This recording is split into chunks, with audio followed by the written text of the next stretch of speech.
Anak-anak 11-11-nya alhamdulillah saya sendiri. Jadi saya punya cita-cita dengan izin Allah ya, baca, tulis, hitung dan baca Quran di tangan ibunya sendiri.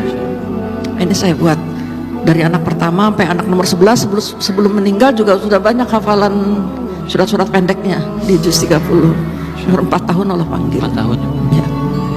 Nah, itu jadi dibuat kurikulumnya Mas. Sampai di kurikulum ya, Bu? ya dibuat. Saya bikin sendiri. Bun, Iya. saya mau nanya ke Bunda deh. Siap. 10 Bun, 10 anak Bunda Yang ada.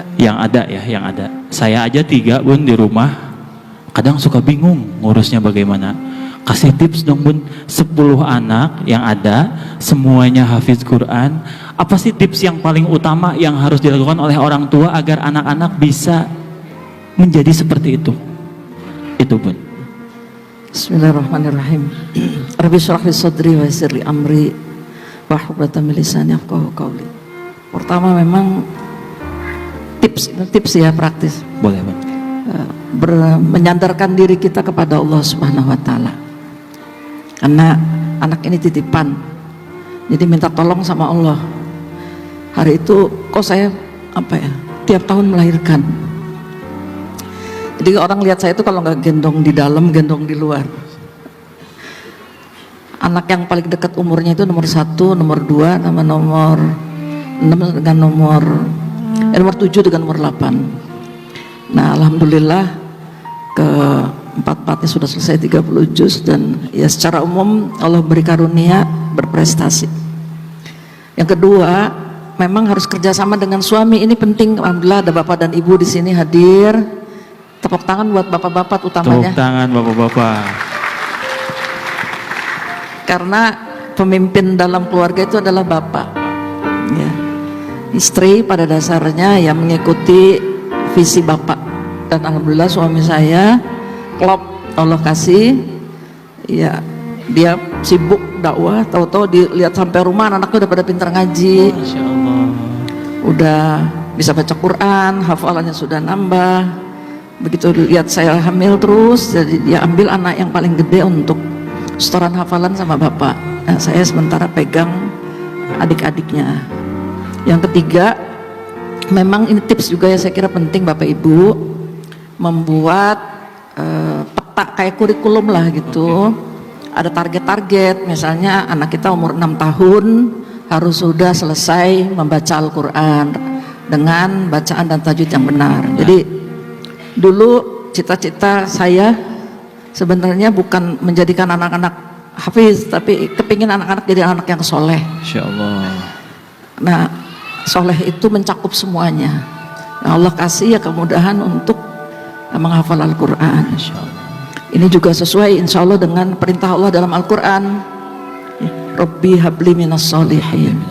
Juga hadis Rasulullah SAW, waladun solihun yad'u lahu. Jadi yang diminta oleh Allah kepada kita bagaimana mendidik anak-anak menjadi anak yang soleh. Nah itu, jadi saya suka nangis juga nih, sebenarnya nangis sama dengan anak-anak. Boleh Bu, nggak apa-apa. Kalau nangis saya itu kalau anak-anak udah di atas 7 tahun, saya takut mereka nggak bisa baca Quran. Masya Allah. Jadi saya sampai yang ini keempat ya, janji saya kepada Allah,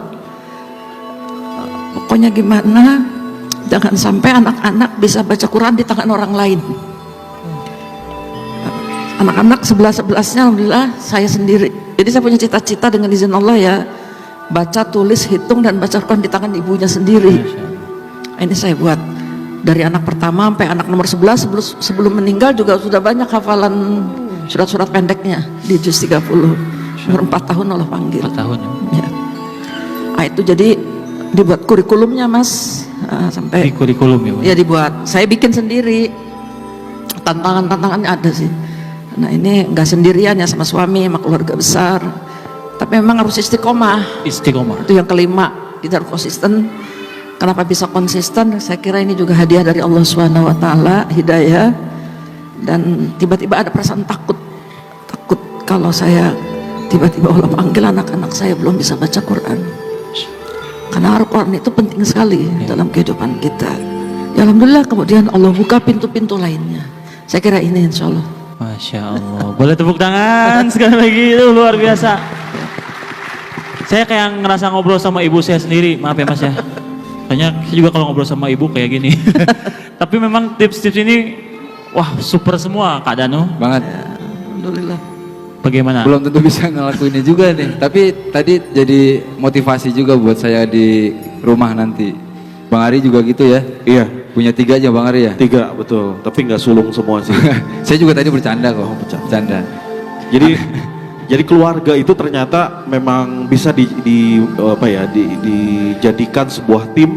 Betul. Gimana caranya bisa bersama-sama saling kerjasama ya Bu ya. Iya. Saling bantu membantu gitu. Yang udah bisa ngajarin adiknya gitu mungkin ya Bu ya. Iya, saya buat seperti itu. Jadi anak-anak jarang keluar rumah.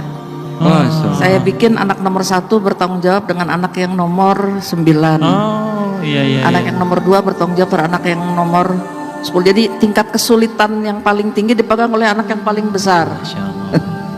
Sampai sekarang jadi masih ikatan saudara itu. Alhamdulillah. Jadi tidak hanya sekedar hubungan saudara damia ya, nah, tapi juga hubungan-hubungan ideologis. Nah, ini saya bilang ini kelak akan menjadi saksi nanti di hadapan Allah bahwa tugas ibu